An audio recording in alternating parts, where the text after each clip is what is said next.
Okay, we're back and we've got some more to talk about in regards to a program that's not a program.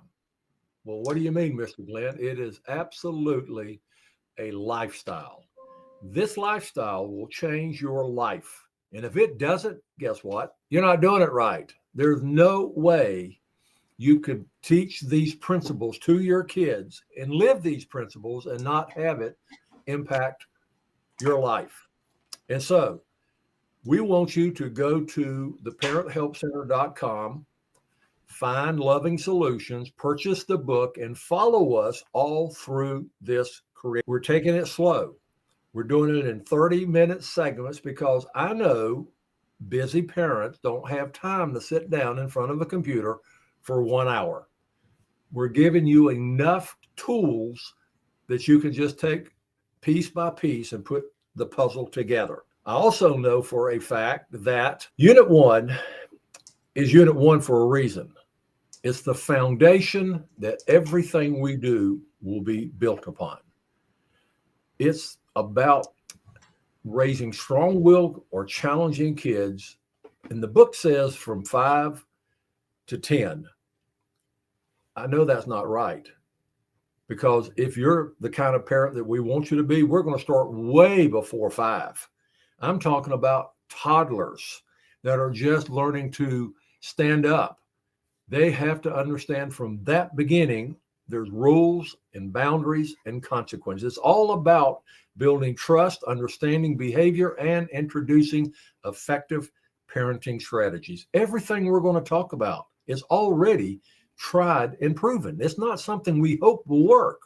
We've got too much success to say it might work. No, no, no. It will work if you are willing to do whatever it takes to keep from getting to where we've been for 24 years. And I'm telling you, parents, you don't want to be dealing with an adolescent that has called the shots, run the home for 15, 16 years. It will be your worst nightmare. I promise you. So as we move into the next section of our book, we're on page 4. Well, Glenn, often we don't recognize what love actually looked like. Um, and in today's society, we have said that, hey, if you discipline your child, you don't love them. We've just saying, and it's counter, than what it used to be. But disciplining your child, you let them know that's what love looks like. Even the Heavenly Father said the same thing, that them he loved, he chastises them in order to keep us straight, in order to keep us on the straight and narrow, help us to do the right thing. And that is what our job is and should be as parents, to help our children stay on the straight and narrow of life, because it takes discipline, it takes structure to live successfully in this life. You're not going to be able to go to any person's job and do what you want to do. It just doesn't work that way. But for some reason, this kinder, gentler parenting nonsense that's coming up now, is what they're using as their baseline. And this is why we coin our segments here as common sense parenting. Get back to the basics, get back to the grassroots of it all, to be able to help our children develop and be in a more proper area of life. Absolutely. Love and affection. And by the way, everything that we have in red, you should be highlighting in your book because these are very important topics that we're talking about. Love and affection, positive strokes, positive consequences, and negative consequences that we talked about already in Unit 2 are the keys to parenting impulsive children. And most of the kids that have parents come to us, they have kids that are impulsive. You better believe it.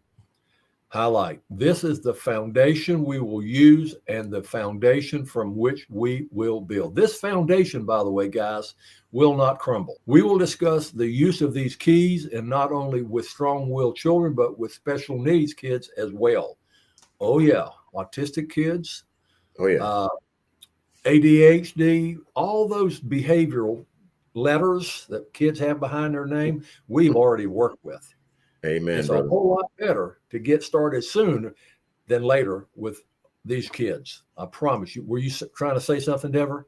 No, I was just agreeing with you wholeheartedly because it's crazy. We talked about mentally challenged children a lot at camp, and we dealt with many of them firsthand. And we think that parents think that using giving in and being soft is what they need. No, but when you actually put the challenge to that child, they usually rise to the occasion.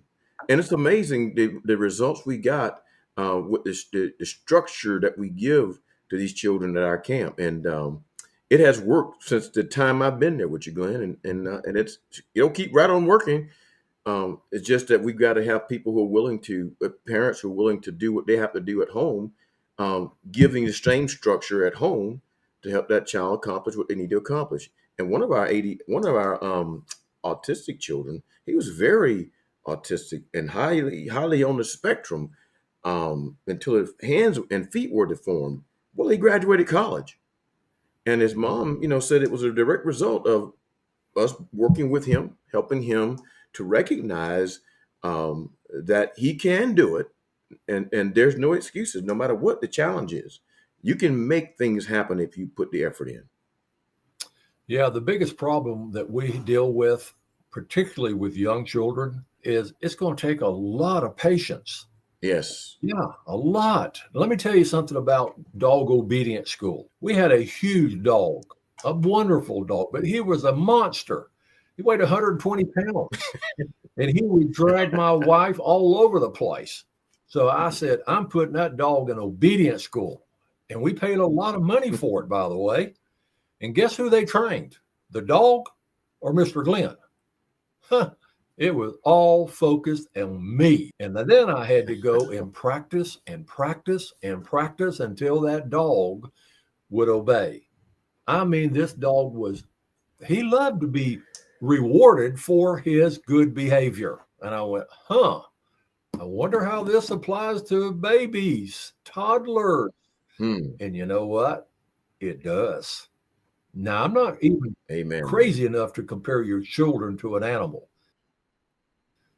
but I've got a horse whisperer comes out to our camp, and he can get his horse to do unbelievable tricks, if you will, and never say a word. He's trained this horse to obey commands on touch. And so every child is different. Every child will learn differently, but you have to be willing to put the time in to train up a child in the way they should go. The second paragraph needs to be highlighted as well. In a national poll, participants were asked, what phrase or words do you long to hear? The number one answer, I love you. We all understand that. The second most popular was, you are forgiven. And that's a big deal right there, guys, because there's a whole bunch of people, particularly parents, that aren't being forgiven when it comes to their kids because they've hurt their feelings. Well, Mr. Denver always says, don't take it personal. Personal. That's right. You can't take it personal, brother. You can't. They're kids. We're the adults. We have to act like adults. The third answer surprised most readers, and it was something I would say. Is supper ready? Well, we want to eat. And so do your kids, too. If we think about it, these phrases create a strong framework for parenting because love is the foundation for our relationship with our kids. Let's begin with a parent's expression of love and affection. You can't say it too much, guys. They may not want to hear it, but the more they hear it at this age, from toddler to 10, the better parenting you're going to be able to deal with. No doubt about it. And that's what we want to focus on from here on out. So turn the page. The three most powerful words in any language are I love you. When parents understand the importance of these three words and take the time to use them daily, they will have mastered the single most important element of successful parenting. Did you hear what I said? The single most important element. Love and affection is the key to family communication and discipline. They also play a vital role in building a child's self concept. Now, let me tell you something, parents. I don't know how many kids, thousands, I can promise you that, in 24 years. The kids who came to us, all of them had so low self-esteem, all of them. And when they left camp, their parents would look at me and say, "What did you do to my boy? How did you get him to be excited about being around people, about working?" Well, his About self-concept life. of himself improved. Go ahead, Denver. Yeah, and absolutely, the self concept, the self awareness, the self discipline they gained, all that made the difference in them being able to be around people more successfully and live their life in a way that they're not making adults angry with them. Many of our kids go to schools and they go to different events with parents. Before they came to us, those children were wreaking havoc on everything Mm-hmm. because they didn't have an identity. But the moment the parent began to share with them how much they love them and then put that love into action, that child changed. And at camp, that's what we did. We loved on that child in a way to help them understand that this is what real love looks like, so that when your parents give a consequence for your wrongdoing, you know what you did wrong, and they'll accept that. They'll accept the consequence, and that's what parents. The kids go home, they start acting better, doing a lot work around the house. They just consistently do this, but it takes the vital role of that parent. If they're not willing to do it, nothing will change in that child's life. As our motto says, change parents. So of course, and they see change kids. We you've got to have it. Parents, you got to change. There's no other way around it. It may be hard to tell your child I love them. It may be, but it's an absolute must that you do. Oh, they know I love them. Yeah, but do they know that you love them? Yeah. Have you told them that you love them? Those are questions that you have to ask yourself, parents, and so put the effort in to make sure that child identity is known through you. The next few sentences addresses what you're talking about. Sadly, older children often involve themselves in highly destructive behaviors because they do not believe their parents love or even care about them. The bumper sticker, "Have you Yes. hugged your kid today?" was originally developed as a campaign to help parents keep their kids from using drugs and alcohol. When parents are asked if they love their kids, the usual response is, "Heck, of course I do." But when asked, "When was the last time you told your son or daughter that you love them?" parents' response are very mixed. Guys, we have Yeah. a parenting plan. And part of that plan is a checklist for parents that they do every single week and send to me, along with a chart, a scorecard, if you will, for the child. What do you think's on the top of the parents' checklist? Have you told your kids you love them? Check. Yep. And that's 7 days. Check, check, check. And the bottom line is, guys, it's that important. It has to be that important to your child. If you don't say it, don't you dare believe they assume it. They don't. They They will don't. not assume that. They don't. No doubt. The natural inclination of children is to always think the worst.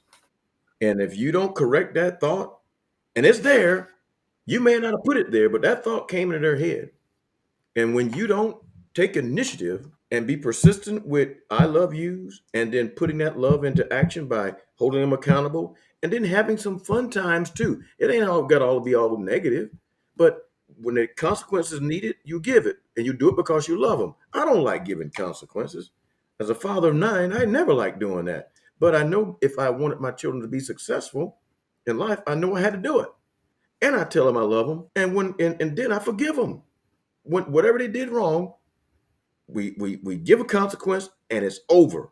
We don't sit there and dwell on it and keep going back over it and keep and making a issue out of it. No, you gotta stop and say, hey, listen, it's over. You're my son, you're my daughter, love you. It's over. Now let's go eat cake. You done messed up. Now let's go do something fun. Absolutely. You got your consequence. Now let's go do something fun. We're on page 5 in the book now, and highlight loving your kid is not enough. Nope. Hmm. Parents' love must be expressed. Parents, especially Yes. fathers, find it difficult to tell those closest to him how they feel. Nevertheless, it is essential for kids to know their love today for who they are and not only for what they do or for what they might become. Highlight: our kids are now focused. They hardly ever think of the future and usually don't remember a parental message from one day to the next. That is an absolute fact. For these reasons, most experts agree a parent's love for their kids should be communicated when the kids do good, even when they do bad. Every day. Unconditional love is what it's called, guys. And that's just common sense parenting. These kids, we had a kid from Chicago who daily said, "My parents don't love me. They don't even Hmm. care about me." Well, they did. But the bottom line was, in his mind, because he was at this camp, that he wasn't loved. Well, that was not a fact because I knew those parents loved this kid, but we had to get his attention. And I can remember the first time I let him cut the grass on a riding lawnmower. The other adults thought I was crazy, but that kid loved to cut grass. And when he got home, guess what he did at mama's house? He cut the grass. And they thought he wasn't capable of doing that. When parent child relationships are strained, or with some special needs children, a parent's expression of love may not be openly acknowledged by the child. And that's a fact too. Nevertheless, love must be expressed daily. Hugs, kisses, and pats on the back are great. They all help to show love and affection to a child, but there is no replacement for a heartfelt "I love you." Again, please highlight it because you'll come back to these key points as you are studying through this book. These three words can work wonders and are irreplaceable in changing unwanted behavior and improving the parent child relationship. And never forget, guys, you can have all the rules that you want, but if you have no relationship with that kid, you got nothing. That's a quote from a colonel in the Yeah. Air Force. His son, he said, "I had all the rules," and he did, but he had no relationship with his son until they came to this camp. And now I see them playing golf. I see them going fishing. I see them being Yep. a family. And that's what Loving Solutions is all about. Yeah.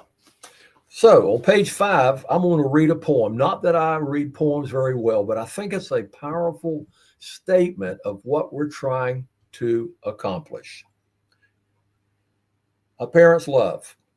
Parents plead to the heavens for some guiding light to give them strength and help them sleep at night. Those prayers are answered so that parents will know that they are the guidance to where their children go. Parents guide with rules, with love, and with hope, with strength and with courage, which helps kids to cope. Parents say to kids daily just how much they are loved, even when kids are errant and they've pushed or shoved. Parents don't sit in silence, stand straight and proud. Tell your children you love them. Say it clear, say it loud. No matter their faults or the wrongs kids may do, your love and affection will bring them closer to you. And Albert Einstein had a great quote: "Love is a better teacher than duty." Guys, don't do this because you got to. Don't do it because Mr. Glenn tells you to do it. Your kids can read through that in a heartbeat. If you don't truly, and I'm telling you, dealing with adolescents, I've had a lot of parents come to us who were mad at their children. Forgive them. Hey, I had a parent tell me flat out, "There's no way I can tell my kid I love him." Well, what do you mean? Well, he broke her heart, number one. Number two, he burned her house down that she was renting. Yes. And number three, she was paying $800 a month on a house she didn't even own because Allstate went Yeah. after her. And I tell her on Friday night, tell your kid you love them? Man, she walked away.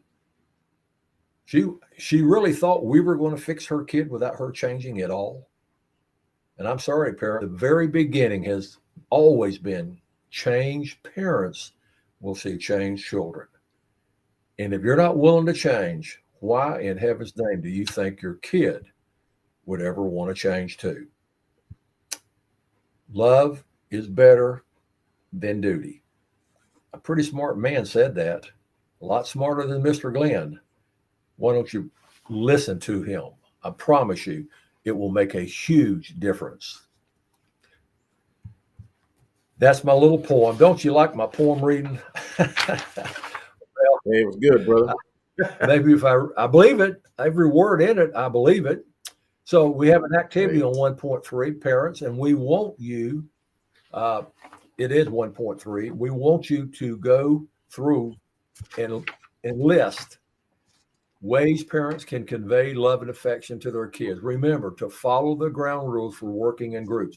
Well, you are our group. There's nobody else for you to work with. More than likely, you're alone, and you may just have a wife or a husband going through this curriculum with you. You can say, I love you for no reason. Just walk by and rough up that little boy's hair and look him in the eye and say, you know what, knucklehead, I love you. And just keep on walking. You know, Glenn, Yeah. that I love you is one of the greatest affirmations that we can give to our children. There was one day I just remember I called my three younger boys in, and I had them there. They're stair steps, the tallest, middle, and the small youngest. And I said to them, boys, I'm proud of y'all. And um, my baby boy says, looking at me real strange, what for? I started laughing. I said, because y'all my boys and I love you. Y'all are my boys. And so with that one statement, I affirmed them and let them know how much I love them, how much they mean to me. No matter what, you always gonna be my boy, no matter what. And I'm gonna do whatever it takes to keep you safe, even if I have to keep you from yourself. I'm gonna keep you safe. Yeah. At the cost of my life. And once your children understand that, I think that's probably why my children have, because they know I mean exactly what I say. I'm gonna protect you if at the peril of my own life. I'm gonna do that because I love you that much. You mean that much to me. Yeah. You know, I don't tend to say I love you to other people's kids, but I do know how to give them a positive stroke that lets them know Yes. that I see what they do and I care about what they do. Your job is to tell them you love them. And when man, I love the way you turn out the lights, helping mama pay the bills. I love you flushing the toilet so mama doesn't fall through it in the middle of the night. Those are things that you can tell your kids how much you love them. So take the time to fill this out because this is a workbook. You're not going to put it on the shelf and leave it alone. We're going to go over this over and over and over. And so we're going to do one more slide tonight and we're going to call it quits. It's the point on page 8 now. And yes, we are skipping some pages because it applies to the support group when we used to work together in a live setting. Mr. Dever had the kids in one room and I had the parents in another room, and he was teaching a curriculum and I was teaching this curriculum. And it was nothing to have 30 parents there and their kids all in another room. That's how big our support groups. But ever since COVID, it's hard to get people together now. So this is the direction we're going from here on out, reaching parents where they are spending a lot of time. That's online. So the point, there are probably hundreds of ways parents express their love and affection to their kids on a daily basis. Some ways are more effective than others. Just getting out of bed and going to work for the family can be an expression of love. Oh, yeah, but they don't see it that way. That's your job. Mm-mm. My daddy used to say, man, boy, your feet are under my table. That tells you I love you. That's the way he thought. Well, our children recognize love differently. Some items on our list are expected by our kids and seen by them as our duty. That's what you're supposed to do, they're thinking. Not our love, though. Highlight: we must use expressions that cannot be interrupted by or interpreted by our kids as anything other than mom and dad love me. And we're going to be talking about those powerful words in the next uh, unit. The bottom line is just get used to it. If you're not one of those parents that say you love your kids, start today. Well, we just don't do that in our family. Well, it's a good thing. Let's get started. Don't wait any longer. Mr. Denver, you want to wrap it up? You know, it's Mr. Glenn. It's powerful how love will impact a person's life.